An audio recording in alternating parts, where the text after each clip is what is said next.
Hi guys, welcome back to my YouTube channel. ಎಲ್ಲರೂ ಹೇಗಿದ್ದೀರಾ? Hope ಎಲ್ಲರೂ ಚೆನ್ನಾಗಿದ್ದೀರಾ ಅಂತ ಭಾವಿಸ್ತಾ ಬನ್ನಿ ಇವತ್ತಿನ ವಿಡಿಯೋ ಸ್ಟಾರ್ಟ್ ಮಾಡೋಣ. ಅದಕ್ಕೂ ಮುಂಚೆ ಯಾರೆಲ್ಲ ಸಬ್ಸ್ಕ್ರೈಬ್ ಮಾಡದೆ ವಿಡಿಯೋ ನೋಡ್ತಿದ್ದೀರಾ ಪ್ಲೀಸ್ ಹೋಗಿ ಸಬ್ಸ್ಕ್ರೈಬ್ ಮಾಡ್ಕೊಂಡು ವಿಡಿಯೋ ನೋಡಿ. ಹಾಗೆ ಅಲ್ಲೇ ಇರುವಂಥ ಬೆಲ್ಲೈಕನ್ ಕ್ಲಿಕ್ ಮಾಡಿ. ನಾನು ಯಾವುದೇ ವಿಡಿಯೋ ಅಪ್ಲೋಡ್ ಮಾಡಿದ್ರೂ ಫಸ್ಟ್ ನೋಟಿಫಿಕೇಷನ್ ನಿಮಗೆ ಬರುತ್ತೆ. ಸೊ ಫ್ರೆಂಡ್ಸ್, ಇವತ್ತು ಯಾವ ಟಾಪಿಕ್ ಬಗ್ಗೆ ಮಾತಾಡೋಣ ಅಂದ್ಕೊಂಡಿದ್ದೀನಿ ಅಂದರೆ, ನನ್ನ ಫಸ್ಟ್ ಡೆಲಿವರಿ ಅಂದರೆ ನನ್ನ ಮಗ ಹುಟ್ಟಿದ್ದ ಸಿಚುವೇಶನ್ ಹೆಂಗಿತ್ತು ಆ್ಯಂಡ್ ಗೌರ್ಮೆಂಟ್ ಹಾಸ್ಪಿಟಲ್ ಮತ್ತು ಪ್ರೈವೇಟ್ ಹಾಸ್ಪಿಟಲ್ ಅಂತ ಎಲ್ಲ ಕೀಳಾಗಿ ಮಾತಾಡ್ತಾರಲ್ಲ ಅಂಥವ್ರಿಗೆ ಬಂದು ಈ ವಿಡಿಯೋ. ನನಗೆ ಬಂದು ಪರ್ಸ್ನಲಿ ಗೌರ್ಮೆಂಟ್ ಹಾಸ್ಪಿಟಲ್ ಅಂದರೆ ಇಷ್ಟ. ಯಾಕೆ ಅಂತ ಹೇಳ್ತೀನಿ ನಿಮಗೂ ಕೂಡ. ನಾನು ಸ್ಟಾರ್ಟಿಂಗ್ ನಿಮ್ಮ ಥರನೇ ಅಂದ್ಕೊಂಡಿದ್ದೆ, ಗೌರ್ಮೆಂಟ್ ಹಾಸ್ಪಿಟಲ್ಲು ಬೇಡ, ನಾನು ಗೌರ್ಮೆಂಟ್ ಹಾಸ್ಪಿಟಲಿಗೆ ತೋರಿಸ್ಬೇಡ ಅಂತ ಅಮ್ಮಂಗೂ ಕುಮಾರ್ಗೆ ಎಲ್ಲರಿಗೂ ಹೇಳಿದ್ದೆ. ಸೊ ನನ್ನ ಇಚ್ಛೆಯಂತೆ ದಿ ಮೋಸ್ಟ್ ಗುಬ್ಬಿನಲ್ಲಿ ಆವಾಗ ಫೇಮಸ್ ಈ ಹಾಸ್ಪಿಟಲು, ಈಗಲೂ ಫೇಮಸ್ಸೇ. ಬಟ್ ಆ ಟೈಮಲ್ಲಿ ಆ ಹಾಸ್ಪಿಟಲ್ಗೆ ತೋರಿಸಿದ್ರು. ನನ್ನನ್ನು ಫಸ್ಟ್ ಮಂತಿಂದನೂ ಆ ಹಾಸ್ಪಿಟಲ್ಗೆ ತೋರಿಸ್ತಿದ್ರು. ಅದು ಫಸ್ಟು ಎಲ್ಲ ಚೆನ್ನಾಗೇ ನೋಡ್ಕೊಂಬಂದರು. ಸ್ಕ್ಯಾನಿಂಗ್ ಆಯಿತು, ಫಸ್ಟ್ ಮಂತ್ ಆಯಿತು ಆ್ಯಂಡ್ ಥರ್ಡ್ ಮಂತ್ದು ಆಯಿತು. ನನಗೆ ಆ ಟೈಮಲ್ಲಿ ಥರ್ಡ್ ಮಂತ್ ಕಂಪ್ಲೀಟಾಗಿ ಫೋರ್ತ್ ಮಂತ್ಗೇನೋ ಬಿದ್ದಿತ್ತು. ಆ ಟೈಮಲ್ಲಿ ಬಂದು ನನಗೆ ಕೊರೋನಾ ಬಂತು. ಅದು ಕೊರೋನಾ ಸೆಕೆಂಡ್ನೇ ಅಲೆ. ಅವಾಗೆಲ್ಲ ಹಾರ್ಟ್ ಪ್ರಾಬ್ಲಮ್ ಇರೋರಿಗೆ ಮತ್ತು ಏಜ್ ಇರೋ ಅಂಥವರೇ ಸತ್ತೋಗ್ತಿದ್ರು ಆ ಟೈಮ್. ಅದು ನಮ್ಮನೆಯವ್ರಿಗೆಲ್ಲ ಫುಲ್ಲು ಭಯ ಆಗಿಬಿಡ್ತು, ಇವಳಿಗೆ ಈ ಟೈಮಲ್ಲಿ ಬಂದುಬಿಡ್ತಲ್ಲ, ಅದು ಪ್ರೆಗ್ನೆಂಟ್ ಬೇರೆ ಇದ್ದಾಳೆ ಕೊರೋನಾ ಅಂತ. ನಮ್ಮ ಅಪ್ಪಾಜಿಗೂ ಕೂಡ ಹೇಳಿರಲಿಲ್ಲ. ನಾನು ಅಲ್ಲೇ ನನ್ನ ಕೊರೋನಾ ಸ್ಟೋರಿ ಒಂದು ವೀಡಿಯೋದಲ್ಲಿ ಹಾಕಿದ್ದೀನಿ, ಅದು ಲಿಂಕ್ ಕೂಡ ಇಲ್ಲಿ ಹಾಕ್ತೀನಿ ನೋಡಿ ಲಾಸ್ಟ್ನಲ್ಲಿ. ನಾನು ಹೇಳಿದ್ನಲ್ಲ ಪ್ರೈವೇಟ್ ಹಾಸ್ಪಿಟಲ್ಗೆ ತೋರಿಸ್ತಿದ್ರು ಅಂತ. ಸೊ ಫಸ್ಟು ನನಗೆ ಜ್ವರ ಸ್ಟಾರ್ಟ್ ಆದಮೇಲೆ ಮಾರ್ನಿಂಗ್ ಕುಮಾರ್ ಕರ್ಕೊಂಡೋದ್ರು ಹಾಸ್ಪಿಟಲ್ಗೆ. ಅವರು ಯಾವ ಥರ ಟ್ರೀಟ್ ಮಾಡಿದ್ರು ಅಂದರೆ, ನನ್ನ ಆ ಸಿಂಟಮ್ಸ್ ಎಲ್ಲ ಇತ್ತಲ್ಲ, ನೆಗಡಿ, ಕೆಮ್ಮು, ಮೈಕೈ ಹೊಡೆತ ಎಲ್ಲ ಕೊರೋನಾ ಸಿಂಟಮ್ಸೇ ಇತ್ತು ನನಗೆ. ಸೊ ಆ ಹಾಸ್ಪಿಟಲ್ಗೆ ಹೋದ್ಮೇಲೆ ಅವ್ರು ಪ್ರೆಗ್ನೆಂಟ್ ಅಂತಲೂ ಕೇರ್ ಮಾಡ್ದಲೆ ಜಸ್ಟ್ ಮುಟ್ಲೂ ಇಲ್ಲ, ನೋಡಲೂ ಇಲ್ಲ, ಏನಾಯಿತು ಎತ್ತ ಅಂತ ಸುಮ್ಮನೆ ಕೂರಿಸ್ಬಿಟ್ಟು ಏನೇನು ನಿಮಗೆ ಸಿಂಟಮ್ಸ್ ಇದೆ, ಜ್ವರ, ಶೀತ, ಕೆಮ್ಮು, ನಾನು ಈ ಥರ ನನಗೇನು ಆಗ್ತಿತ್ತೋ ಅದನ್ನೆಲ್ಲ ಹೇಳ್ದೆ. ಅವರು ಆ್ಯಕ್ಚುಲಿ ಪ್ರೆಗ್ನೆನ್ಸಿಗಳಿಗೆ ನನ್ನ ಅನಿಸಿಕೆ ಪ್ರಕಾರ ನನಗೆ ತಿಳ್ಮಟ್ಟಿಗೆ ಡೋಲೋ ಮಾತ್ರೆ ಕೊಡಬಾರ್ದು ಅಂತ ಹೇಳ್ತಾರೆ. ಅವರು ಅವತ್ತು ನನಗೆ ಡೋಲೋ ಟ್ಯಾಬ್ಲೆಟ್ ಕೊಟ್ಟರು. ಸೊ ನಾವು ತೋರಿಸ್ಕೊಂಡ್ವಿ. ಕೊರೋನಾ ಟೆಸ್ಟಿಗೂ ಕೂಡ ಬರೀಲಿಲ್ಲ ನನಗೆ. ಕುಮಾರ್ ಜೊತೆ ಇದ್ದವರು ಒಬ್ರು ಹೇಳಿದರು, ಇದು ಕೊರೋನಾ ಸಿಂಟಮ್ಸೇ ಇದೆ ಅಣ್ಣ, ಅಕ್ಕಂಗೆ ಜಾಸ್ತಿ ಸಿಂಟಮ್ಸ್ ಇರೋದ್ರಿಂದ ಪ್ರೆಗ್ನೆಂಟ್ ಬೇರೆ ಇದ್ದಾರೆ, ಚೆಕ್ ಮಾಡಿಸೋದು ಒಳ್ಳೆಯದು ಅಂತ ಹೇಳಿದ್ರು. ನಾವು ಹಾಸ್ಪಿಟಲಿಂದ ಹೊರಗಡೆ ಬಂದ ಮೇಲೆ ಅಮ್ಮಂಗೆ ಕಾಲ್ ಮಾಡಿದ್ವಿ, ಹಿಂಗೆ ಶೀತ, ನೆಗಡಿ, ಜ್ವರ ಬಂದಿರೋದಕ್ಕೆ ಡೋಲೋ ಮಾತ್ರೆ ಕೊಟ್ಟಿದ್ದಾರೆ ಅಂತ. ಅಮ್ಮ ತಗೋಬೇಡ ಟ್ಯಾಬ್ಲೆಟು, ಫಸ್ಟ್ ಚೆಕ್ ಮಾಡಿಸ್ರಿ ಅಂತ ಹೇಳಿದ್ರು. ನಾವು ಅಲ್ಲಿಂದ ಗೌರ್ಮೆಂಟ್ ಹಾಸ್ಪಿಟಲಿಗೆ ಹೋದ್ವಿ, ಅಲ್ಲೇ ನಿಯರು ನಮ್ಮೂರಿಗೆ. ಸೊ ಆ ಗೌರ್ಮೆಂಟ್ ಹಾಸ್ಪಿಟಲ್ಗೆ ಹೋದರೆ ಚೆಕ್ ಮಾಡಿದ್ರು. ಅದಕ್ಕೂ ಮುಂಚೆ ಯಾರೆಲ್ಲ ನನ್ನ ಜೊತೆ ಅಲ್ಲಿ ಕೂತ್ಕೊಂಡು ಮಾತಾಡ್ತಿದ್ರು ಟೆಸ್ಟ್ಗೂ ಮುಂಚೆ, ಅವರೆಲ್ಲ ನನ್ನ ಕುಮಾರ್ ಫ್ರೆಂಡ್ಸು, ಅವರು ಇವರು ಎಲ್ಲ ಇದ್ದರು, ಚೆನ್ನಾಗೇ ಮಾತಾಡ್ಸಿದ್ರು. ಬಟ್ ಆ ಟೈಮ್ ಅದೇ ಥರ ಇತ್ತು ಅಂತಲೇ ಅಂದ್ಕೊಳ್ಳಿ. ನಂದು ಟೆಸ್ಟೆಲ್ಲ ಆದಮೇಲೆ ರ್ಯಾಪಿಡ್ ಟೆಸ್ಟಲ್ಲೇ ಪಾಸಿಟಿವ್ ಬಂದುಬಿಡ್ತು. ಮಾತಾಡ್ತಿದ್ದವರೆಲ್ಲ ಎದ್ದು ಆ ಕಡೆ ಈ ಕಡೆ ಎಲ್ಲ ಹೊರ್ಟೋಗ್ಬಿಟ್ರು. ಆ ಟೈಮಲ್ಲಿ ಆ ಥರನೇ ಸಿಚುವೇಶನ್ ಇತ್ತು. ಸೊ ನನಗೆ ಏನು ಭಯ ಅಂತ ಏನಾಗಲಿಲ್ಲ, ಬಟ್ ಕುಮಾರ್ ತುಂಬ ಬೇಜಾರು ಮಾಡ್ಕೊಂಡು ಹೊಳ್ತಿದ್ರು, ಈ ಟೈಮಲ್ಲಿ ಇವಳಿಗೆ ಈ ಥರ ಆಯ್ತಲ್ಲ ಅಂತ. ನನಗೇನು ಅಷ್ಟು ಬೇಜಾರು ಭಯ ಏನಾಗಲಿಲ್ಲ, ಯಾಕಂದರೆ ಮಾಮೂಲಿ ಜ್ವರ ಬಂದಾಗ ಯಾವ ಥರ ಇದ್ನೋ ಸೇಮ್ ಅದೇ ರೀತಿ ಇದ್ದೆ. ಪಾಸಿಟಿವ್ ಬಂದಮೇಲೆ ಡಾಕ್ಟ್ರ್ ಕನ್ಸಲ್ಟಿಗೆ ಹೇಳಿದ್ರು. ಅವರು ಗೌರ್ಮೆಂಟ್ ಹಾಸ್ಪಿಟಲ್ ಡಾಕ್ಟರೇ ಅಲ್ವಾ, ಅವರು ಲೇಡಿ ಡಾಕ್ಟರು. ಅವರು ಅಮ್ಮಂಗೂ ಸ್ವಲ್ಪ ಪರಿಚಯ ಇತ್ತು, ಕುಮಾರ್ಗೂ ಸ್ವಲ್ಪ ಪರಿಚಯ ಇತ್ತು. ಹಾಗಾಗಿ ಅವರು ಕರೆದ್ಬಿಟ್ಟು ಕ್ವಾರಂಟೈನ್ ಅಂತ ಎಲ್ಲ ಮಾಡೋರು. ಚೌಟ್ರಿಗಳಲ್ಲಿ, ಹಾಸ್ಪಿಟಲ್ಗಳಲ್ಲಿ ಎಲ್ಲ ಪಾಸಿಟಿವ್ ಬಂದವ್ರನ್ನೆಲ್ಲ ಅಲ್ಲಿ ಹಾಕ್ಬಿಡ್ತಿದ್ರು. ನನಗೆ ಅದು ಭಯ ಸ್ಟಾರ್ಟ್ ಆಗಿಬಿಟ್ಟು, ನನ್ನ ಕಳಿಸ್ಬಿಡ್ತಾರೆ ಅಂತ. ಸೊ ಆ ಡಾಕ್ಟರ್ ಏನು ಮಾಡಿದ್ರು ಅಂದರೆ, ಬೇಡ, ಪ್ರೆಗ್ನೆಂಟ್ ಇದ್ದಾರೆ, ಅಲ್ಲೆಲ್ಲ ಪೇಷಂಟ್ಗಳು ನೋಡಿ ಇನ್ನೂ ಜಾಸ್ತಿ ಟೆನ್ಷನ್ ತಗೋಬಿಡ್ತಾರೆ, ನಿಮ್ಮ ಮನೇಲೇ ಸಪ್ರೇಟು ಹೋಮ್ ಕ್ವಾರಂಟೈನಲ್ಲಿ ಇಡಿ ಅಂತ ಹೇಳಿದ್ರು. ನನಗೆ ಆವಾಗ ಸಮಾಧಾನ ಆಯಿತು. ಸೊ ಪ್ರತಿಯೊಂದು ಅಷ್ಟೇ ಎಲ್ಲ ಟಾನಿಕ್ಗಳು ಬರ್ಕೊಟ್ಟಿದ್ರು, ಮತ್ತು ಈ ಟ್ಯಾಬ್ಲೆಟ್ ತೊಗೋಬೇಡಿ ಅಂತ ಅವರೇ ಹೇಳಿದ್ರು. ಡೋಲೋ ತೊಗೋಬೇಡಿ ಅಂತ ಹೇಳ್ಬಿಟ್ಟು, ಪ್ಯಾರಾಸಿಟಮಾಲೇನೋ ಅದು ಪೂರ್ತಿ ತೊಗೊಬೇಡಿ, ಆಫ್ ಮಾತ್ರ ತೊಗೊಳ್ಳಿ ಅಂತ ಹೇಳ್ಬಿಟ್ಟು ನೆಕ್ಸ್ಟು ನಾವು ಮನೆಗೆ ಹೋದ್ವಿ, ಕುಮಾರ್ ಅವ್ರ ಮನೆಗೆ. ಅವ್ರದ್ದು ಮೇಲ್ಗಡೆ ಒಂದು ರೂಮ್ ಇತ್ತು ಸಪ್ರೇಟು, ನಾನು ಅಲ್ಲಿದ್ದೆ. ಮನೆಯವರೆಲ್ಲ ಒಂಥರ ನೋಡಿದ್ರು ಬಿಡಿ, ಅದು ಸೆಕೆಂಡ್ರಿ. ಬಟ್ ನನಗೆ ಗೌರ್ಮೆಂಟ್ ಹಾಸ್ಪಿಟಲ್ ಯಾವ ಥರ ಸಪೋರ್ಟ್ ಮಾಡ್ತು ಅಂದರೆ, ಡಾಕ್ಟರ್ ಅಷ್ಟೆಲ್ಲ ಬ್ಯುಸಿ ಇದ್ದರೂ ಕೂಡ ಸಂಜೆ ಒಂದು ಸಲ ಕಾಲ್ ಮಾಡೋರು, ಈಗ ಹೇಗಿದ್ದಾಳೆ, ಚೆನ್ನಾಗಿದ್ದಾರಾ, ಹೆಂಗೆ ಅಂತ. ಆಮೇಲೆ ನನಗೆ ಟೈಮ್ ಆಗ್ತಾ ನೈಟ್ ಟೈಮಲ್ಲೆಲ್ಲ ಸಿಕ್ಕಾಬಿಟ್ಟೆ ಕಾಲು ನೋವು ಬಂದ್ಬಿಟ್ಟು, ಯಾವ ಥರ ಕಾಲು ನೋವು ಅಂದರೆ ಕತ್ತರಿಸಾಕ್ಬಿಡೋಣ ಕಾಲು, ಅಷ್ಟು ಪೇಯ್ನ್ ಬಂದುಬಿಡ್ತು. ಅವರು ಅದಕ್ಕೂ ಕೂಡ ಟಾನಿಕ್ ಬರೆದ್ಬಿಟ್ಟು ವಾಟ್ಸಪ್ ಮೆಸೇಜ್ ಮಾಡಿದ್ರು. ಕುಮಾರ್ ಹೋಗಿ ತೊಗೊಂಬಂದು ಕೊಟ್ಟಮೇಲೆ ಸ್ವಲ್ಪ ಕ್ಯೂರ್ ಆಯಿತು. ಸೊ ಕೊರೋನಾ ಟೈಮ್ದು ಈ ಥರ ಆಯಿತು. ಅಲ್ಲೂ ಕೂಡ ನನಗೆ ಗೌರ್ಮೆಂಟ್ ಹಾಸ್ಪಿಟಲ್ಲು ಓಕೆ ಅಂತ ಅನ್ನಿಸ್ತು. ಪರವಾಗಿಲ್ಲ, ಪ್ರೈವೇಟ್ ಹಾಸ್ಪಿಟ್ಲಿಗೆ ಹೋದರೆ ಯಾರನ್ನೋ ನೋಡ್ದಂಗೆ ನೋಡಿದ್ರು. ಆ್ಯಕ್ಚುಲಿ ಅಲ್ಲಿ ದುಡ್ಡು ಕೊಡ್ತೀವಿ, ಗೌರ್ಮೆಂಟ್ ಹಾಸ್ಪಿಟಲ್ ಕೊಡೋಲ್ಲ. ಆದರೂ ಇಷ್ಟು ಚೆನ್ನಾಗಿ ಟ್ರೀಟ್ಮೆಂಟ್ ಕೊಟ್ಟರು. ಅಲ್ಲಿ ದುಡ್ಡು ಕೊಟ್ಟರು ಕೂಡ ಕೇರೇ ಮಾಡಲಿಲ್ಲ. ಏನೋ ಬಂದರು, ಏನೋ ಕೊಡಬೇಕು ಕೊಟ್ಟರು, ಕಳಿಸಿದ್ರು ಅಷ್ಟೇ. ನನಗೆ ಅಲ್ಲಿ ಅವಾಗಿಂದನೂ ಅನ್ನಿಸ್ತಿತ್ತು, ಗೌರ್ಮೆಂಟ್ ಹಾಸ್ಪಿಟಲಲ್ಲೇ ತೋರ್ಸೋಣ, ಬೇಡ ಪ್ರೈವೇಟು. ನಾವು ದುಡ್ಡು ಕೊಟ್ಟರು ಕೂಡ ನಮ್ಮನ್ನು ಈ ಥರ ಕಾಣಬೇಕಾದ್ರೆ ನಾವು ಯಾಕೆ ಕೊಡಬೇಕು ಅವ್ರಿಗೆ ದುಡ್ಡು? ಸರ್ಕಾರ ನಮಗೋಸ್ಕರ ಇಷ್ಟೊಂದೆಲ್ಲ ಫೆಸಿಲಿಟಿ ಇರಬೇಕಾದ್ರೆ ಯಾಕೆ ಹೋಗಬೇಕು? ನಾವೇ ದುಡ್ಡು ಕೊಟ್ಟು ಅಷ್ಟು ಕೀಳಾಗಿ ಯಾಕೆ ಅವ್ರ ಹತ್ರ ಕಾಣಿಸ್ಕೋಬೇಕು ಅಂತ ಹೇಳ್ಬಿಟ್ಟು, ಡೆಲ್ವರಿ ಟೈಮಲ್ಲಿ ಬೆಡ್ಗಳು ಸಿಗೋದು ಸ್ವಲ್ಪ ಕಷ್ಟ ಇತ್ತು ಆ ಟೈಮಲ್ಲಿ. ಹಿಂಗೆ 9 months ಕೂಡ ಕಂಪ್ಲೀಟ್ ಆಯಿತು. ನನಗೆ ಊರಿಗೆ ಅಂತ ಹಬ್ಬಕ್ಕೆ ಬಂದಿದ್ದೆ. ಆಯುಧ ಪೂಜೆ ಹಬ್ಬ ಬರುತ್ತಲ್ಲ, ಆ ಟೈಮಲ್ಲಿ ಆಯುಧ ಪೂಜೆ ನಮ್ಮ ಮನೇಲಿ ಡೇಟ್ ಕೊಟ್ಟಿದ್ರು. ನಮ್ಮದು ಅಕ್ಟೋಬರ್ 20 ಕೊಟ್ಟಿದ್ದರಿಂದ ಅದರೊಳಗಾದರೂ ಡೆಲಿವರಿ ಆಗ್ಬೋದು, ಅಥವಾ ಅದಾದ ಒಂದು 2-3 ದಿವಸ, ಒಂದು ವಾರ ಆಚೆ ಈಚೆ ಆಗ್ಬೋದು ಅಂತ ಹೇಳಿದರು. ಸೊ ನಮ್ಮ ಚಿಕ್ಕಪ್ಪ ಏನು ಮಾಡಿದ್ರು, ನಮ್ಮ ಚಿಕ್ಕಪ್ಪ ಕಾಲ್ ಮಾಡಿ ಆ ಥರ ಹೇಳಿದ್ರು. ಸೊ ನಾವು ಹೋಗೋಣ, ಹಬ್ಬದ ದಿವಸ ಎಲ್ಲ ಊರಲ್ಲೆಲ್ಲ ಫುಲ್ ಗ್ರ್ಯಾಂಡಾಗಿ ಹಬ್ಬ ಎಲ್ಲ ಮಾಡ್ತಾರಲ್ಲ, ಆ ಟೈಮಲ್ಲಿ ಮನೆಯೆಲ್ಲ ಅಮ್ಮ ಅಪ್ಪಾಜಿ ಕೂಡ ಅಲ್ಲೇ ಇದ್ದರು. ಫಸ್ಟ್ ಡೆಲಿವರಿ ಅಲ್ವಾ, ಸೊ ಹಾಗಾಗಿ ಅಮ್ಮ ಅಪ್ಪಾಜಿ ಕೂಡ ಅಲ್ಲೇ ಇದ್ದರು. ಬೇಡ, ಡೋರೆಲ್ಲ ಹಾಕಿದ್ರೆ ಚೆನ್ನಾಗಿರಲ್ಲ ಹಬ್ಬದ ದಿವಸ ಅಂತ ಹೇಳ್ಬಿಟ್ಟು ಬಂದು ನೈಟೆಲ್ಲ ಊಟ ಎಲ್ಲ ಮಾಡಿದ್ವಿ, ಚೆನ್ನಾಗಿದ್ವಿ. ಇನ್ನು ಮಾರನೇ ದಿವಸ ಬಂದುಬಿಟ್ಟು ನನಗೆ ಲೈಟಾಗಿ ಬೆನ್ನೋವು ಸ್ಟಾರ್ಟ್ ಆಯಿತು ಮಾರ್ನಿಂಗಿಂದನೇ. ಸೊ ನಮ್ಮ ಅಮ್ಮಂಗೆ ಹೇಳ್ತಿದ್ದೆ, ಜಾಸ್ತಿ ಯಾಕೋ ಬೆನ್ನೋವು ಸ್ಟಾರ್ಟ್ ಆಗ್ತಿದೆ ಕಣಮ್ಮ ಅಂತ. ಅಮ್ಮ ಹೇಳಿದ್ರು, ನೋಡೋಣ, ಸ್ನಾನ ಮಾಡ್ಕೊ, ಬೆನ್ನಿಗೆ ಬಿಸಿ ನೀರು ಹಾಕ್ಕೊಳ್ಳುವಂತೆ ಅಂತ ಹೇಳ್ಬಿಟ್ಟು ಬಿಸಿನೀರೆಲ್ಲ ಹಾಕ್ಕೊಂಡು, ಆದರೂ ಕಡಿಮೆ ಆಗ್ತಾಯಿಲ್ಲ, ಕಂಟಿನ್ಯೂಸ್ ಆಗಿ ಬರ್ತಾನೆ ಐತೆ ಬೆನ್ನೋವು. ಕುಮಾರ್ ಏನು ಮಾಡಿಬಿಟ್ರು, 2 ಗಂಟೆ ಮಧ್ಯಾಹ್ನ, ಅಕ್ಟೋಬರ್ 16 ನನಗೆ ಪೇಯ್ನ್ ಸ್ಟಾರ್ಟ್ ಆಗಿದ್ದು. 20ಕ್ಕೆ ಡೇಟ್ ಕೊಟ್ಟಿದ್ದು, ಅದಕ್ಕಿಂತ ಮುಂಚೆನೇ ನನಗೆ ಪೇಯ್ನ್ ಸ್ಟಾರ್ಟ್ ಆಗಿಬಿಟ್ಟಿತ್ತು 16ನೇ ತಾರೀಕೆ. ಸೊ ಕರ್ಕೊಂಡೋದ್ರು ಹಾಸ್ಪಿಟಲಿಗೆ ಟೆಸ್ಟ್ ಮಾಡಿಸೋಣ ಅಂತ. ಆವಾಗ ಹೋಗ್ತಿದ್ದ ತಕ್ಷಣ ಸಿಸ್ಟ್ರುಗಳು ಎಲ್ಲ ಚೆನ್ನಾಗಿ ನೋಡಿದ್ರು. ಆಮೇಲೆ ಹೇಳಿದ್ರು, ಇದು ಡೆಲಿವರಿ ಪೇಯ್ನೇ ಬಂದಿರೋದು ಅಂತ. ನಾವು ತೋರಿಸ್ತಿದ್ವಲ್ಲ, ನನಗೆ ಕೊರೋನಾದಲ್ಲಿ ಟ್ರೀಟ್ಮೆಂಟ್ ಕೊಟ್ಟಿದ್ದೆ ಬೇರೆ ಡಾಕ್ಟರು. ಅದು ನಿಟ್ಟೂರು ಹಾಸ್ಪಿಟಲ್ಲು, ನಿಟ್ಟೂರು ಹೋಬ್ಳಿ ಅದು.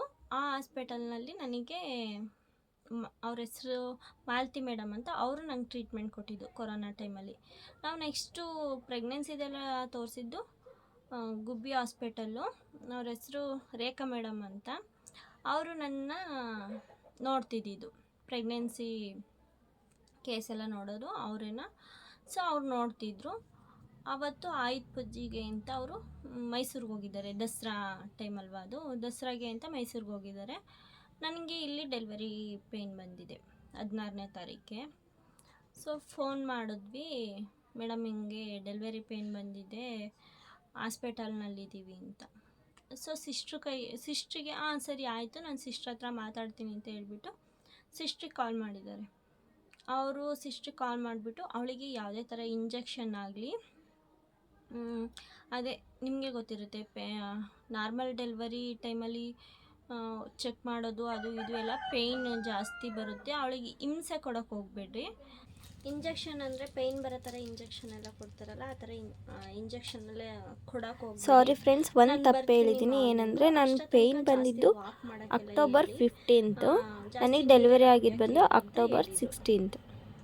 ಸೊ ನಾನು ನೈಟು ಅಷ್ಟು ಅಂದರೆ ಬಿಟ್ಟು ಸ್ವಲ್ಪ ಪೇಯ್ನ್ ಬರ್ತಾಯಿತ್ತು. ನೈಟೆಲ್ಲ ಹೆಂಗೋ ಮೇಂಟೈನ್ ಆಯಿತು. ಏನು ಜಾಸ್ತಿ ಪೇಯ್ನ್ ಬರಲಿಲ್ಲ ನೈಟು. ಸ್ವಲ್ಪ ಬಿಟ್ಟು ಬರ್ತಿತ್ತು. ಇನ್ನು ಮಾರ್ನಿಂಗು ಅಷ್ಟು ಬೇಗ ನಮಗೋಸ್ಕರ ಪಾಪ ಗೌರ್ಮೆಂಟ್ ಹಾಸ್ಪಿಟಲ್ ಡಾಕ್ಟರ್ಸು ನೆಗ್ಲೆಕ್ಟ್ ಮಾಡ್ತಾರೆ ಅಂತ ನಾನು ಕೇಳ್ಪಟ್ಟಿದ್ದೆ.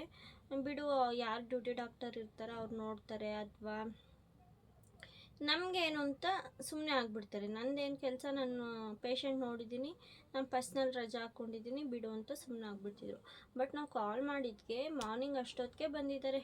8:30 9 o'clock ಹಾಸ್ಪಿಟಲ್ನಲ್ಲಿ ಆಲ್ರೆಡಿ ಡಾಕ್ಟರ್ ಇದ್ದರು. ಬರ್ತಿದ್ದ ತಕ್ಷಣ ಫಸ್ಟು ಬಂದುಬಿಟ್ಟು ಮಾತಾಡ್ಸಿದ್ರು. ಜಾಸ್ತಿ ಪೇಯ್ನ್ ಇದೆಯಾ, ಹಿಂಗೆ ಏನು ನೈಟೆಲ್ಲ ಪೇಯ್ನ್ ಬರ್ತಾನೆ ಇತ್ತಾ, ರೆಗ್ಯುಲರಾಗಿ ಬರ್ತಾಯಿತ್ತಾ, ಅಥವಾ ಬಿಟ್ಟು ಬರ್ತಾಯಿತ್ತಾ ಅಂತ ಎಲ್ಲ ಕೇಳಿದ್ರು. ನಾನು ಹಿಂಗೆ ಅಂತ ಹೇಳಿದೆ. ಡೆಲಿವರಿ ರೂಮ್ ಇರುತ್ತಲ್ಲ, ಅಲ್ಲಿ ಕರ್ಕೊಂಡೋಗಿ ಎಲ್ಲ ಚೆಕಪ್ ಮಾಡಿದ್ರು. ನನಗೆ ಪೇಯ್ನ್ ಬರ್ತಾಯಿತ್ತೆ, ಎಲ್ಲ ಎನಿಮಾ ಎಲ್ಲ ಕೊಟ್ಟರು, ಎಲ್ಲದೂ ಆಯಿತು. ನಾರ್ಮಲ್ ಡೆಲಿವರಿನೇ ಆಗುತ್ತೆ, ವೆಯ್ಟ್ ಮಾಡಿ ಅಂತ ಎಲ್ಲ ಹೇಳ್ತಿದ್ರು. ನನಗೆ ಇದನ್ನು ಪೇಯ್ನ್ ತಡ್ಕೊಳಕ್ಕಾಗ್ತಾಯಿಲ್ಲ, ಸಿಕ್ಕಾಬಟ್ಟೆ ಪೇಯ್ನು. ನನಗೆ ತಡ್ಕೊಳಕ್ಕಾಗ್ತಾಯಿಲ್ಲ. ಕುಮಾರ್ ಮತ್ತು ಅಮ್ಮನೂ ಕೂಡ ಒಳಗಡೆನೇ ಇದ್ದರು. ಒಂದು ಸ್ವಲ್ಪ ಹೊತ್ತು ಬಿಟ್ಟಿದ್ರು. ಅಮ್ಮ ಜೊತೆಲೇ ಇದ್ದರು, ಬಟ್ ಕುಮಾರ್ 1-2 ಸಲ ಬಂದು ಹೋದ್ರು. ಆ ಟೈಮಲ್ಲಿ ನನಗೆ ಪೇಯ್ನ್ ತಡ್ಕೊಳೋಕ್ಕೆ ಆಗ್ತಿಲ್ಲ. ಆವಾಗ ಏನು ಮಾಡಿಬಿಟ್ಟೆ, ಡ್ರಿಪ್ಸ್ ಕೈ ಡ್ರಿಪ್ಸ್ ಎಲ್ಲ ಹಾಕಿರ್ತಾರಲ್ಲ, ಪೇಯ್ನ್ ತಡ್ಕೊಳಕ್ಕಾಗದೆ ಪೇಯ್ನ್ ಬರೋ ಥರ ಇಂಜೆಕ್ಷನ್ ಕೂಡ ಹಾಕಿದ್ರು. ಯಾಕೆಂದರೆ ಅಲ್ಲೇ ಆಲ್ರೆಡಿ ಟೈಮ್ ಆಗ್ತಾ ಬಂತು, ಜಾಸ್ತಿ ಪೇಯ್ನ ಬರ್ತಿಲ್ವಲ್ಲ ಅಂತ ಪೇಯ್ನ್ ಬರೋ ಇಂಜೆಕ್ಷನ್ ಹಾಕಿದ್ರು. ಆ ಡ್ರಿಪ್ಸ್ ಇಳ್ದಂಗೆ ನನಗೆ ತುಂಬ ಪೇಯ್ನ್ ಬರೋಕ್ಕೆ ಸ್ಟಾರ್ಟ್ ಆಗಿಬಿಡ್ತು. ಆ ಟೈಮಲ್ಲಿ ಅಮ್ಮ ಜೊತೆ ಕುಮಾರು ಬಂದರು. ನೋಡೋಣ, ಅಳ್ತಿದ್ದಾಳಲ್ಲ ಜಾಸ್ತಿ, ಸಮಾಧಾನ ಮಾಡೋಣ ಅಂತ ಬಂದರು. ಆ ಟೈಮಲ್ಲಿ ಏನು ಮಾಡಿಬಿಟ್ಟೆ, ನನಗೆ ತಡ್ಕೊಳಕ್ಕೆ ಆಗ್ತಾನೇ ಇಲ್ಲ. ಡ್ರಿಪ್ಸ್ ಎಲ್ಲ ಕಿತ್ತಾಕ್ಬಿಟ್ಟು ಹೋಗಿ ಕೆಳಗಡೆ ಮಲ್ಕೊಂಬಿಟ್ಟಿದ್ದೆ. ಸಿಸ್ಟ್ರು ಹಾಗೆಲ್ಲ ಮಾಡಬಾರ್ದಮ್ಮ. ಒಂದು ಮಾತು ಬೈಲಿಲ್ಲ ಫ್ರೆಂಡ್ಸ್, ಒಂದೇ ಒಂದು ಮಾತು, ಯಾಕೆ ಹಿಂಗೆ ಆಡ್ತಾಳೆ ಏನು ಅಂತ ಎಲ್ಲ ಕೇಳ್ಪಟ್ಟಿದ್ದೀನಿ ನಾನು. ಗೌರ್ಮೆಂಟ್ ಹಾಸ್ಪಿಟಲ್ ಅಂದರೆ ಕೆಟ್ಟದಾಗೆಲ್ಲ ಬೈತಾರೆ, ಹಂಗೆ ಹಿಂಗೆ ಅಂತ. ಒಂದೇ ಒಂದು ಮಾತು, ಯಾಕೆ ಹಿಂಗೆ ಆಡ್ತೀಯ ಅಂತಲೂ ಕೂಡ ನಾನು ಕೇಳಿಲ್ಲ. ಅರ್ಥ ಆಯ್ತಾ? ನನಗೆ ಅದಕ್ಕೆ ಗೌರ್ಮೆಂಟ್ ಹಾಸ್ಪಿಟಲೇ ನನಗೆ ಗುಡ್ ಒಪಿನಿಯನ್ನೇ ಇದೆ. ಸೊ ಬಂದು ಕುಮಾರ್ ಮತ್ತು ಅಮ್ಮ, ನನ್ನ ಅಮ್ಮಂಗೂ ಕುಮಾರ್ಗೂ ಚೆನ್ನಾಗಿ ಹೊಡೆದ್ಬಿಟ್ಟೆ ಇಟ್ಕೊಂಡು. ಹೆಂಗೆ ಅಂದರೆ, ಈ ಕಡೆ ಹಿಂಗೆ ಮಲ್ಕೊಂಡಿದ್ನಲ್ಲ, ಈ ಕಡೆ ಅಮ್ಮ, ಈ ಕಡೆ ಕುಮಾರ್ ನಿಂತ್ಕೊಂಡಿದ್ರು. ಹಿಂಗೆ ಶರ್ಟ್ ಹಿಡ್ಕೊಂಡು ಕುಮಾರ್ಗೂ ಹೊಡೆದ್ಬಿಟ್ಟಿದ್ದೀನಿ, ಅಮ್ಮಂಗೂ ಹೊಡೆದ್ಬಿಟ್ಟಿದ್ದೀನಿ. ಆ ಪೇಯ್ನಲ್ಲಿ ಏನು ಮಾಡ್ತಿದ್ದೀನಿ ಅನ್ನೋದು ನನಗೆ ಗೊತ್ತಾಗ್ತಿಲ್ಲ. ತಡ್ಕೊಳಕ್ಕಾಗ್ದಲೇ ನಾನು ಬೇಕೋ ಬೇಡವೋ, ಬೇಕು ಅಂದರೆ ನಂಗೆ ಸಿಸರಿನ್ ಮಾಡಿಸು, ಸಿ ಸೆಕ್ಷನ್ನು, ಇಲ್ಲ ನಾನು ಸತ್ತೋಗ್ಬಿಡ್ತೀನಿ ಹಿಂಗೆ ಆದರೆ, ನಂಗೆ ತಡ್ಕೊಳಕ್ಕಾಗ್ತಿಲ್ಲ ಪೇಯ್ನು ಅಂತ ಹೇಳ್ಬಿಟ್ಟು ನಮ್ಮಂಗೂ ಕುಮಾರ್ಗೂ ಚೆನ್ನಾಗಿ ಹೊಡೆದ್ಬಿಟ್ಟು ಅವರು ಫುಲ್ ಗೊಳೋ ಅಂತ ಅಳ್ತಿದ್ದಾರೆ. ಇವಳು ಏನು ಹಿಂಗೆ ಆಡ್ತಿದ್ದಾಳೆ, ಹಿಂಗೆಲ್ಲ ಅಂತಿದ್ದಾಳೆ, ಪೇಯ್ನ್ ತಡ್ಕೊಳಕ್ಕಾಗಲ್ಲ ಅಂತ. ಡಾಕ್ಟರ್ ನೋಡಿದ್ರೆ ನಾರ್ಮಲ್ ಆಗುತ್ತೆ ತಡ್ಕೊಂಡ್ರೆ ಅಂತ ಎಲ್ಲ ಹೇಳ್ತಿದ್ದಾರೆ. ಇಲ್ಲ, ಆಮೇಲೆ ಡಾಕ್ಟರ್ ಬಂದರು. ಯಾಕೆ ತಡ್ಕೊಳಕ್ಕಾಗ್ತಿಲ್ವ ಪೇಯ್ನು, ಸ್ವಲ್ಪ ಹೊತ್ತು 1 2 hours 3 hours ತಡ್ಕೊ, ಆಮೇಲೆ ಲೈಫ್ ಲಾಂಗ್ ಚೆನ್ನಾಗಿರ್ತೀಯ. ಸಡನ್ನಾಗಿ ಸಿ ಸೆಕ್ಷನ್ ಕೂಡ ಮಾಡೋಕ್ಕಾಗಲ್ಲ, ನಾರ್ಮಲ್ ಆಗುತ್ತಲ್ವಾ. ಎಷ್ಟೋ ಹೆಣ್ಮಕ್ಳಿಗೆ ನಾರ್ಮಲ್ ಆಗಲಿ ಅಂತ ಆಸೆ ಪಡ್ತಾರೆ, ಬಟ್ ಅವ್ರಿಗೆ ನಾರ್ಮಲ್ ಇದೇ ಇರಲ್ಲ. ನೀನು ತಡ್ಕೊಂಡ್ರೆ ನಾರ್ಮಲ್ ಆಗುತ್ತೆ ಅಂತ ಅಂದರು. ಇಲ್ಲ ಮೇಡಮ್, ನನ್ನ ಕೈಲಿ ಆಗ್ತಿಲ್ಲ ಅಂತ ಹೇಳಿ, ಆಮೇಲೆ ನಾವು ಯಾವುದೇ ಥರ ಆಪ್ರೇಷನ್ಗೆಲ್ಲ ರೆಡಿ ಮಾಡ್ಕೊಂಡಿರಲಿಲ್ಲ ಅಲ್ವಾ. ಸೊ ಅನಸ್ತೇಷಿಯಾ ಡಾಕ್ಟರ್ ಕೂಡ ಅವತ್ತಲ್ಲಿರಲಿಲ್ಲ ಹಾಸ್ಪಿಟಲ್ನಲ್ಲಿ. ಅವ್ರಿಗೂ ಕೂಡ ಕಾಲ್ ಮಾಡಿದ್ರು. ನಾವೆಲ್ಲ ಕುಮಾರು, ಅಪ್ಪಾಜಿ, ಅಮ್ಮ ಎಲ್ಲ ಹೇಳ್ಬಿಟ್ರು, ಇಲ್ಲ ಅವಳು ಪೇಯ್ನ್ ತಡ್ಕೊಳ್ಳಲ್ಲ ಮೇಡಮ್, ಸಿ ಸೆಕ್ಷನ್ ಮಾಡಿಬಿಡಿ ಅಂತ.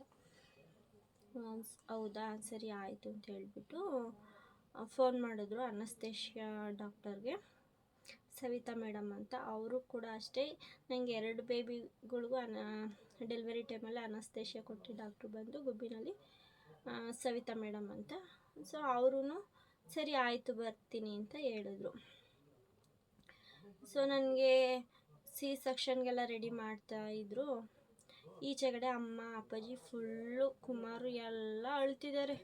ನಾನು ಆಡ್ತಿರೋ ಇದಕ್ಕೆ ಅವರಿಗೂ ತಡ್ಕೊಳಕ್ಕಾಗ್ತಿಲ್ಲ. ನಾನಿಲ್ಲ, ನಾನಿರಲ್ಲ, ನಾನು ಸತ್ತೋಗ್ಬಿಡ್ತೀನಿ ಅಂತ ಹೇಳ್ತಿದ್ದೀನಿ. ಅಂದರೆ ನಂಗೆ ಅಷ್ಟು ಪೇಯ್ನ್ ಬಂದಿತ್ತು, ಡೆಲಿವರಿ ಪೇಯ್ನೇ. ಅದಕ್ಕೆ ಕುಮಾರು ಎಲ್ಲ ಸೆಕ್ಷನ್ಗೆಲ್ಲ ಒಪ್ಪಿಗೆ ಕೊಟ್ಟಿದ್ರಲ್ಲ. ಸವಿತಾ ಮೇಡಮ್ ಕೂಡ ಬಂದರು, ಎಲ್ಲ ಪ್ರಿಪೇರ್ ಮಾಡ್ಕೊಂಡಿದ್ರು ಆಲ್ರೆಡಿ ಸೆಕ್ಷನ್ಗೆ ಅಂತ. ಲೇಬರ್ ರೂಮಿಗೆ ಕರ್ಕೊಂಡೋಗಿದ್ರಲ್ಲ, ಅಲ್ಲಿಂದ ಆಪ್ರೇಷನ್ ಥಿಯೇಟರ್ಗೆ ಕರ್ಕೊಂಡೋದ್ರು. ಅಲ್ಲಿ ಬಂದ್ಬಿಟ್ಟು ನನಗೆ ಎಲ್ಲರೂ ಹೇಳ್ತಿದ್ರು ಅನಸ್ತೇಶ ಕೊಡ್ಬೇಕಾದ್ರೆ ಅಷ್ಟು ನೋವಾಗುತ್ತೆ, ಇಷ್ಟು ನೋವಾಗುತ್ತೆ ಅಂತ. ನನಗೆ ಈ ನಾರ್ಮಲ್ ಡೆಲಿವರಿ ಪೇಯ್ನಲ್ಲಿ ಆ ಅನಸ್ತೇಶ ಪೇಯ್ನು ಏನು ಅನ್ನಿಸ್ಲೇ ಇಲ್ಲ ಬಿಡಿ. ನನಗೆ ಇಂಜೆಕ್ಷನ್ ಕೊಟ್ಟಿರೋದು ಕೂಡ ಗೊತ್ತಿಲ್ಲ ಅಂತಲೇ ಹೇಳ್ಬೋದು. ಅವ್ರು ಹೇಳಿದ್ರು ಸ್ಟಾರ್ಟಿಂಗು, ನಿನಗೆ ಪೇಯ್ನ್ ಯಾವಾಗ ನಿಲ್ಲುತ್ತೋ ಆವಾಗ ಹೇಳು, ಬಿಟ್ಟು ಪೇಯ್ನ್ ಬರ್ತಿರುತ್ತಲ್ಲ ಡೆಲಿವರಿ ಪೇಯ್ನು, ಸೊ ನಿನಗೆ ಯಾವಾಗ ಕಡಿಮೆ ಆಗುತ್ತೆ ಡೆಲಿವರಿ ಪೇಯ್ನು ಆವಾಗ ಹೇಳು, ಇಂಜೆಕ್ಷನ್ ಕೊಡ್ತೀವಿ ಅಂತ. ನಾನು ಓಕೆ ಮೇಡಮ್ ಅಂತ ಹೇಳ್ಬಿಟ್ಟು ಕಡಿಮೆ ಆದಾಗ ಹ್ಞೂ ಮೇಡಮ್ ಈಗ ಅಂತಂದು ಹೇಳಿದೆ. ಆವಾಗ ಅನಸ್ತೇಶ ಕೊಟ್ಟರು. ಅವರು ಆಪ್ರೇಷನ್ ಮಾಡಬೇಕಾದ್ರೆ ಮಾತಾಡ್ತಾ ಇದ್ದಾರೆ ಡಾಕ್ಟರ್ಗಳು. ಇವಳೊಂಥರ ಪೇಯ್ನ್ ಅಂತ ಅಳ್ತಿದ್ರೆ ಈಚೆಗಡೆ ಇವ್ರಿಗಿನ ಜಾಸ್ತಿ ಇವ್ರ ಪೇರೆಂಟ್ಸು ಮತ್ತು ಇವ್ರ ಹಸ್ಬೆಂಡೇ ಅಳ್ತಿದ್ದಾರೆ. ಇವ್ರಿಗಿನ ಅವರು ನೋಡೋಕ್ಕಾಗ್ತಿಲ್ಲ ನನ್ನ ಕೈಲಿ ಅಂತ ಮಾತಾಡಿಕೊಂಡು ಡೆಲಿವರಿ ಮಾಡಿದ್ರು. ಫಸ್ಟ್ ನನಗೆ ನನ್ನ ಮಗ ಅಳ ಸೌಂಡ್ ಕೇಳಿಸ್ತಿದ್ದ ತಕ್ಷಣ ಯಾವ ಪಾಪು ಮೇಡಮ್ ಅಂತ ಕೇಳಿದೆ. ಅವರು ಹೇಳಲ್ಲ, ನಗ್ತಾನೆ ಹೇಳಿದ್ರು, ಹೇಳಲ್ಲ ನಾನು, ನೀನು ನಾರ್ಮಲ್ ಡೆಲಿವರಿ ಮಾಡಿಸ್ಕೊಂಡ, ಸಾರಿ. ಸೊ ಅವರು ಆ ಥರ ಅಂದರು, ನೀನು ನಾರ್ಮಲ್ ಡೆಲಿವರಿ ಮಾಡಿಸ್ಕೊಂಡ, ನಾನು ಹೇಳಲ್ಲ ಅಂತ. ಹಾಗೆ ಆಪ್ರೇಷನ್ ಮಾಡ್ತಾನೆ ಮಾತಾಡ್ತಿದ್ರು. ಅದೊಂದು ನನಗೆ ಯಾಕೆ ನಾರ್ಮಲ್ ಡೆಲಿವರಿ ಆಗಲಿಲ್ಲ ಅಂದರೆ ವಾಟರ್ ಕಂಟೆಂಟ್ ಕಡಿಮೆ ಇತ್ತಂತೆ. ಸೊ ಅದನ್ನ ಹೇಳ್ತಿದ್ರು. ನಾರ್ಮಲ್ ಡೆಲಿವರಿ ಆಗುಂದರೆ ಎಲ್ಲಾಗುತ್ತೆ, ನೀರಿನ ಅಂಶನೇ ಇಲ್ಲ ಇವಳಿಗೆ ಅಂತ. ನಾನು ನೀರು ತುಂಬ ಕಡಿಮೆ ಫ್ರೆಂಡ್ಸ್ ಕುಡಿಯೋದು, ದಿವಸಕ್ಕೆ 1 ಲೀಟ್ರ್ ಕೂಡ ಕುಡಿಯೋಲ್ಲ. ನನಗದು ಯಾವಾಗ ಹಾಸ್ಪಿಟಲ್ಗೆ ಹೋದ್ರೂ ನನಗೆ ಹೇಳೋದೊಂದೇ, ಜಾಸ್ತಿ ನೀರು ಕುಡೀರಿ ಅಂತ. ಬಟ್ ನನಗೆ ಕುಡಿಯೋಕ್ಕಾಗಲ್ಲ. ಸೊ ಹಂಗಾಗಿ ಆ ಟೈಮಲ್ಲಿ ನಂಗೆ ನಾರ್ಮಲ್ ಡೆಲಿವರಿ ಆಗೋಕ್ಕೆ ಪ್ರಾಬ್ಲಮ್ ಆಯಿತು. ಎಷ್ಟೋ ಪ್ರೆಗ್ನೆಂಟ್ ಲೇಡೀಸ್ ಕೂಡ ವೀಡಿಯೋಸ್ ನೋಡ್ತಿರ್ತೀರ, ಪ್ಲೀಸ್ ಆದಷ್ಟು ಜಾಸ್ತಿ ನೀರು ಕುಡೀರಿ, ನಿಮಗೆ ಮುಂದಕ್ಕೆ ಹೆಲ್ಪ್ ಆಗುತ್ತೆ ನಾರ್ಮಲ್ ಡೆಲಿವರಿ ಆಗೋಕ್ಕೆ. ಸೊ ನನಗೆ ಅದರಿಂದ ನಾರ್ಮಲ್ ಡೆಲಿವರಿ ಆಗಲಿಲ್ಲ. ಆಮೇಲೆ ಪಾಪು ತಂದು ತೋರಿಸಿದ್ರು, ಗಂಡು ಪಾಪು ಅಂತ.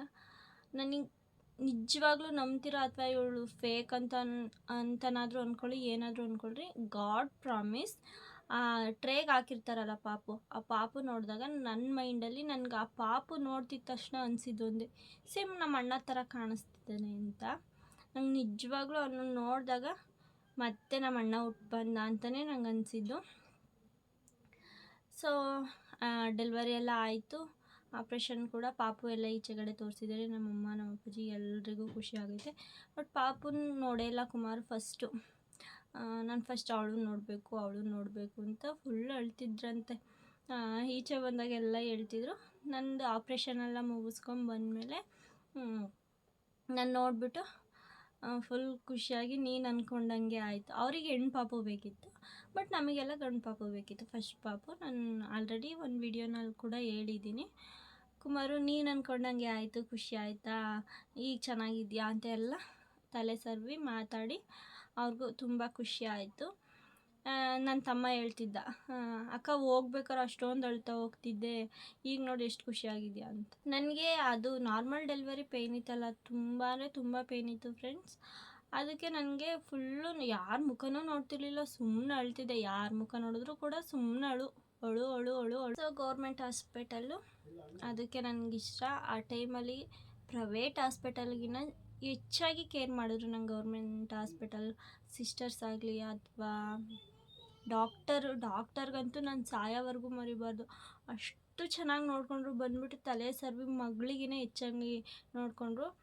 ಕುಮಾರ್ ಅವ್ರ ಕಡೆಯವ್ರಿಗೂ ಕರೆದ್ಬಿಟ್ಟು ಹೇಳಿದ್ರು, ಅವಳೇ ಮಗು ಥರ ಇದ್ದಾಳೆ, ಅವಳಿಗೆ ಒಂದು ಮಗು ಆಗಿದೆ, ಚೆನ್ನಾಗಿ ನೋಡ್ಕೊಳ್ಳಿ, ಇನ್ನು ಚಿಕ್ಕವಳು ಅಂತ ಹೇಳಿ ಚೆನ್ನಾಗಿ ನೋಡಿಕೊಂಡ್ರು. ಇನ್ನು ಮಾರನೇ ದಿವಸ ಬಂದು ಪಾಪು ಎತ್ಕೊಂಡು ಒಳ್ಳೆಯದಾಗಲಿ, ಮುಂದಕ್ಕೆ ಒಳ್ಳೆ ಫ್ಯೂಚರ್ ನಿನಗೆ ಫ್ಯೂಚರ್ ಸಿಗಲಿ ಅಂತೆಲ್ಲ ಆಶೀರ್ವಾದ ಮಾಡಿ ನನ್ನ ನೀಟಾಗಿ ಮಾತಾಡಿಸ್ಕೊಂಡು ಹೋದರು. ಸೊ ಫ್ರೆಂಡ್ಸ್, ಎಷ್ಟೋ ಜನ ಅಂದ್ಕೊತಾರೆ ನನಗೆ ಗೌರ್ಮೆಂಟು ಪ್ರೈವೇಟು ಅಂತ. ನನಗೆ ನಿಜವಾಗ್ಲೂ ಗೌರ್ಮೆಂಟ್ ಹಾಸ್ಪಿಟಲ್ ಅಂದರೆ, ಅದು ಗುಬ್ಬಿ ಗೌರ್ಮೆಂಟ್ ಹಾಸ್ಪಿಟಲ್ ಅಂದರೆ ನಂಗೆ ಸಿಕ್ಕಾಬಟ್ಟೆ ಟ್ರೀಟ್ಮೆಂಟ್ ವಿಷಯದಲ್ಲಿ, ಅದು ಡೆಲಿವರಿ ಸೆಕ್ಷನ್ ಆ ಥರ ಬಂದಾಗ ನನಗೆ ಎರಡೂ ಕೂಡ ಆಗಿರೋದು ಗೌರ್ಮೆಂಟ್ ಹಾಸ್ಪಿಟಲ್ಲೇ.